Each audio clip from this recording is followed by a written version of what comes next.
Incident of the letter. It was late in the afternoon when Mr. Utterson found his way to Dr. Jekyll's door, where he was at once admitted by Poole and carried down by the kitchen offices and across a yard which had once been a garden to the building which was indifferently known as the laboratory or dissecting rooms.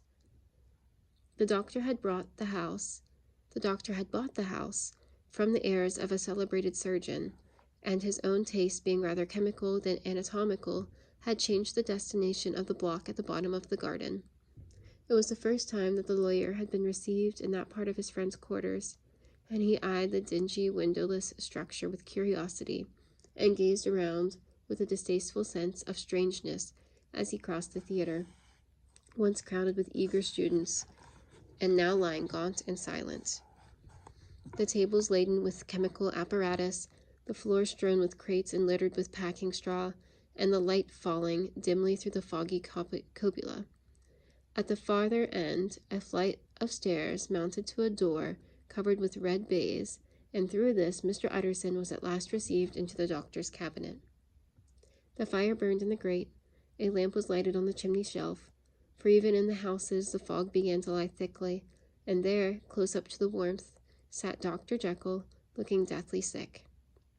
He did not rise to meet his visitor, but held out a cold hand and bade him welcome in a changed voice.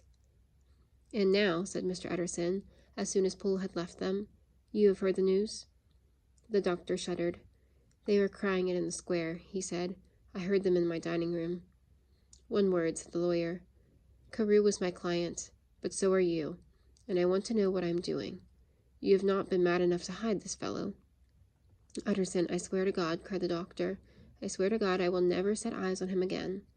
I bind my honor to you that I am done with him in this world. It is all at an end. And indeed, he does not want my help. You do not know him as I do. He is safe. He is quite safe. Mark my words. He will never more be heard of." The lawyer listened gloomily. He did not like his friend's feverish manner. "You seem pretty sure of him," he said, "and for your sake I hope you may be right. If it came to a trial, your name might appear." "I am quite sure of him," replied Jekyll. "I have grounds for certainty that I cannot share with anyone, but there is one thing on which you may advise me. I have received a letter, and I am at a loss whether I should show it to the police. I should like to leave it in your hands, Utterson. You would judge wisely, I am sure. I have so great a trust in you." "You fear, I suppose, that it might lead to his detection?" asked the lawyer.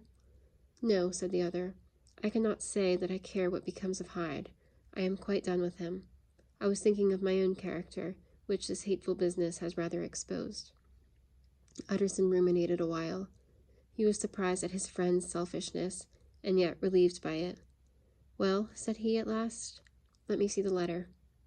The letter was written in an odd, upright hand and signed Edward Hyde, and it signified briefly enough that the writer's benefactor, Dr. Jekyll, whom he had long so unworthily repaid for 1,000 generosities, need labor under no alarm for his safety, as he had means of escape on which he placed a sure dependence. The lawyer liked this letter well enough, but put a better color on the intimacy that he had looked for, and he blamed himself for some of his past suspicions. "Have you the envelope?" he asked. "I burned it," replied Jekyll, "before I thought what I was about. But it bore no postmark. The note was handed in." "Shall I keep this and sleep upon it?" asked Utterson. "I wish you to judge for me entirely," was the reply. "I have lost confidence in myself." "Well, I shall consider," returned the lawyer. "And now one more word. It was Hyde who dictated the terms in your will about that disappearance?" The doctor seemed seized with a qualm of faintness. He shut his mouth tight and nodded. "I knew it," said Utterson. "He meant to murder you. You had a fine escape." "I have had what is far more to the purpose," returned the doctor solemnly. "I have had a lesson. Oh God, Utterson, what a lesson I have had." And he covered his face for a moment with his hands. On his way out, the lawyer stopped and had a word or two with Poole. "By the by," said he, "there was a letter handed in today. What was the messenger like?" But Poole was positive nothing had come except by post. "And only circulars by that," he added. This news sent off the visitor with his fears renewed. Plainly, the letter had come by the laboratory door. Possibly, indeed, it had been written in the cabinet, and, if that were so, it must be differently judged and handled with the more caution. The newsboys, as he went, were crying themselves hoarse along the footways. Special edition, shocking murder of an MP. That was the funeral oration of one friend and client, and he could not help a certain apprehension, lest the good name of another should be sucked down in the eddy of the scandal. It was, at least, a ticklish decision that he had had to make, and, self-reliant as he was by habit, he began to cherish a longing for advice. It was not to be had directly, but perhaps, he thought, it might be fished for. Presently after, he sat on one side of his own hearth, with Mr. Guest, his head clerk, upon the other, and, midway between, at a nicely calculated distance from the fire, a bottle of a particular old wine that had long dwelt unsunned in the foundation of his house. The fog still slept on the wing above the drowned city, where the lamps glimmered like carbuncles, and through the muffle and smother of these fallen clouds, the procession of the town's life was still rolling in through the great arteries with a sound as of a mighty wind, but the room was gay with firelight.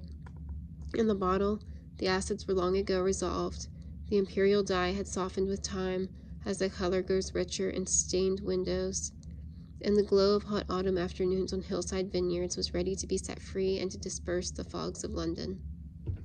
Insensibly, the lawyer melted. There was no man from whom he kept fewer secrets than Mr. Guest, and he was not always sure that he kept as many as he meant. Guest had often been on business to the doctor's. He knew Poole, and he could scarce have failed to hear of Mr. Hyde's familiarity about the house. He might draw conclusions. Was it not as well, then, that he should see a letter which put that mystery to right? And above all, since Guest, being a great student and critic of handwriting, would consider the step natural and obliging? The clerk, besides, was a man of counsel. He could scarce read so strange a document without dropping a remark, and by that remark Mr. Utterson might shape his future course. "This is a sad business about Mr. Danvers," the lawyer said. "Yes, indeed, sir. It has elicited a great deal of public feeling," returned Guest. "The man, of course, was mad." "I should like to hear your views on that," replied Utterson. "I have a document here in his handwriting. It is between ourselves, for I scarce know what to do about it. It is an ugly business at best. But there it is, quite in your way, a murderer's autograph." Guest's eyes brightened, and he sat down at once and studied it with passion. "No, sir," he said, "not mad, but it is an odd hand." "And by all accounts a very odd writer," added the lawyer. Just then the servant entered with a note. "Is that from Dr. Jekyll, sir?" inquired the clerk. "I thought I knew the writing. Anything private, Mr. Utterson?" "Only an invitation to dinner." "Why? Do you want to see it?" "One moment, I thank you, sir." And the clerk laid the 2 sheets of paper alongside and sedulously compared their contents. "Thank you, sir," he said at last, returning both. "It's a very interesting autograph." There was a pause, during which Mr. Utterson struggled with himself. "Why did you compare them, Guest?" he inquired suddenly. "Well, sir," returned the clerk, "there's a rather singular resemblance. The 2 hands are in many points identical, only differently sloped." "Rather quaint," said Utterson. "It is, as you say, rather quaint," returned Guest. "I wouldn't speak of this note, you know," said the master. "No, sir," said the clerk, "I understand."